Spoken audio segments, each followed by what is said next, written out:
এক গ্রামে সজল নামে এক কাঠুরিয়া থাকত। এবং সে অনেক পরিশ্রমী ছিল। এবং সে অনেক সৎ ছিল। সে তার কাজের শেষে বাড়ি ফিরত। এবং তার সংসারে সে শুধু একাই ছিল। সে প্রত্যেক দিনকার মতো বাড়িতে ফিরত এবং প্রত্যেক দিনকার মতো নিজেই রান্না করে খাবার খেতে হবে ও শুয়ে পড়ত। তাড়াতাড়ি বাড়ি যেতে হবে, বাড়ি যেয়ে অনেক কাজ আছে। তাড়াতাড়ি বাড়ি যাই। না, চটপট খেয়ে নি, তারপরে আবার ঘুমোতেও হবে। তারপরে আবার সকালে অনেক কাজ আছে। কি করব ভেবে পাচ্ছি না। এই বলে ঘুমিয়ে যায়। এবং সেই দিনের কথা যেদিন সকালবেলা সে তাড়াতাড়ি করে তার কুডুল নিয়ে কাঠ কাটতে চলে যায়। না, আজ তো অনেক দেরি হয়ে গেল।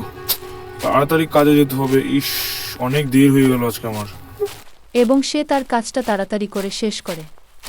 এবং কাটতে কাটতে তার খিদে পায় এবং তার খাওয়া দাওয়ার পর আরও কিছুক্ষণ কাঠ কাটতে থাকে। এবং শেষে সে এক নদীতে গিয়ে তার হাত পা পরিষ্কার করতে থাকে। এবং হাত পা পরিষ্কার করতে করতে সে কিছু ভাবতে থাকে। হঠাৎ করে তার কোলেটি আস্তে আস্তে জ্বলে পড়তে থাকে। এবং তখনও সে কিছু বুঝতে পারে না এবং শেষে তার কুডালটি জ্বলে পড়ে যায়। এবং তখন সে বুঝতে পারে তার কুডুলটি পড়ে গেছে জ্বলে এবং সে নদীর কাছে বসে অনেক কান্না করতে থাকে। একমাত্র কুডুল এবং তার কাছে টাকা নেই। এখন কি করি? এটাই আমার একমাত্র কুড়ুল। এখন আমার কুড়ুলটাও তো চলে গেল। হঠাৎ করে তখন জলের মধ্যে থেকে এক দেবতা উঠে আসে। কি হয়েছে বৎস? তুমি কান্না করছো কেন? আমার কুড়ুলটি জলে পড়ে গেছে।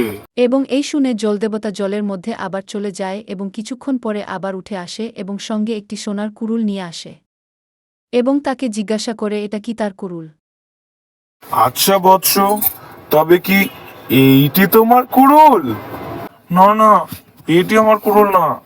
এবং জল দেবতা আবার জলের মধ্যে প্রবেশ করে এবং কিছুক্ষণ পরে একটি কাঠের কুড়ুল নিয়ে আসে।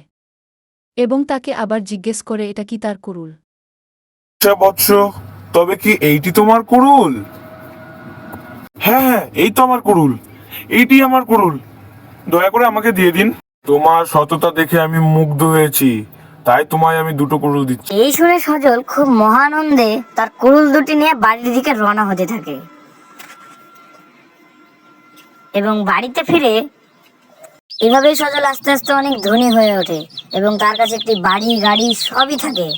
নীতি কথা, কখনো লোভ করতে নেই।